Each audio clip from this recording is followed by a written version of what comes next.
کیا گیا ہے، اس کا ترجمہ فردوس، باغ، ایک خوبصورت مقام کیا گیا ہے۔ اینتو پارادائسوس کا مطلب ہے کہ ایسا خوبصورت باغ جس میں چشمے، جس میں درخت، جانور، پودے اور نہیں ہو، اور اس کی حفاظت کے لیے چاروں طرف ستون بھی ہوں اور ان کے چوگرد دیوار ہو۔ بائبل مقدس میں 2 مرتبہ، بائبل مقدس کے اردو ترجمہ میں ان 3 مرتبہ جو الفاظ استعمال ہوئے ہیں، ان کا مطلب آسمان ہے۔ تاریخ کا مطالعہ کریں تو ہمیں معلوم ہوتا ہے کہ قدیم سے قدیم ترین جو فارس کے لوگ تھے، فارسی بادشاہ اپنے اپنے محل کے ساتھ ایک بڑا خوبصورت باغ لگاتے تھے، اور اس باغ میں اس قسم کی ہر سہولت میسر ہوتی تھی۔ اس باغ میں وہ پرندے اور جانور خوبصورت چشمے جاری کرواتے، اس باغ کی حفاظت کے لیے ایک دیوار بنواتے، اور وہ دیوار جو ہے چاروں طرف ستون ہوتے تھے جہاں پر ایک ایک گارڈ یا کی سہولت بھی میسر ہوتی تھی۔ اور ہم یہ دیکھتے ہیں کہ ہر بادشاہ کی قیامگاہ کے ساتھ یہ ایک خاص حصہ ہوتا تھا۔ قدیم لوگ اسے فردوس کہتے تھے، اور بادشاہ جب کبھی کسی شخص پر خاص طور سے مہربان ہوتا اور اس شخص پر بہت خوش ہوتا تو اسے شام کے وقت فردوس میں آنے کی دعوت دیتا، جہاں وہ شخص اور بادشاہ اکٹھے سیر کرتے تھے اور ایک خوبصورت ضیافت کا اہتمام کیا جاتا۔ لیکن یہ عزت صرف اسی شخص کو ملتی تھی جس پر بادشاہ مہربان ہوتا تھا۔ بالکل اسی طرح خداوند یسوع المسیح نے بھی اس تائب ڈاکو کی درخواست سے خوش ہوتے ہوئے اسے اپنے فضل سے فردوس کی دعوت دی تھی۔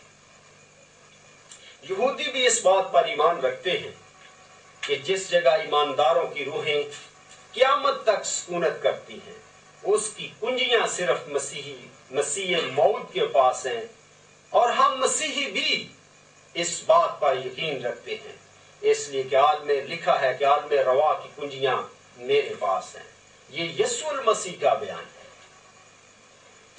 جب ہم بائبل مقدس میں ابتدائی بزرگوں کا حال پڑھتے ہیں تو دیکھتے ہیں پیدائش کے 3 باب میں کہ شجر ممنوعہ کے کھانے کی وجہ سے آدم اور حوا کو باغ عدن سے نکال دیا گیا تھا، اور عبرانی زبان میں باغ کے لیے پیدائش کی کتاب اور اس کے 3 باب اور اس کی 8ویں آیت میں جو لفظ گانان استعمال ہوا ہے، اس کے معنی بھی یہی ہیں، ڈکی ہوئی چیز یا تحفظ کی جگہ کے۔ اور خدا نے جب حضرت آدم اور حوا کو باہر نکال دیا تھا تو اس باغ کے چوگرد کروبیوں کو مقرر کر دیا تھا، اور گھومنے والی شعلہ زن تلوار کو مقرر کر دیا تھا، تاکہ وہ اس باغ کی حفاظت کرے اور آدم جو ہے یہ دوبارہ باغ میں داخل نہ ہو سکے۔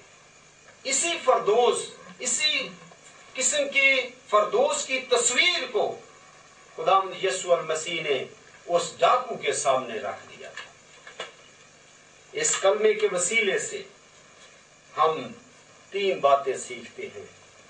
پہلی بات یہ ہے کہ ہمیں فضل سے نجات ملتی ہے۔ دوسری بات یہ ہے کہ یسوع مسیح موعود پہلے کلمے میں باپ کہہ کر بیٹا ثابت کرتا ہے اپنے آپ کو، اور فردوس میں ڈاکو کو داخل کر کے یہ موعود ثابت ہے۔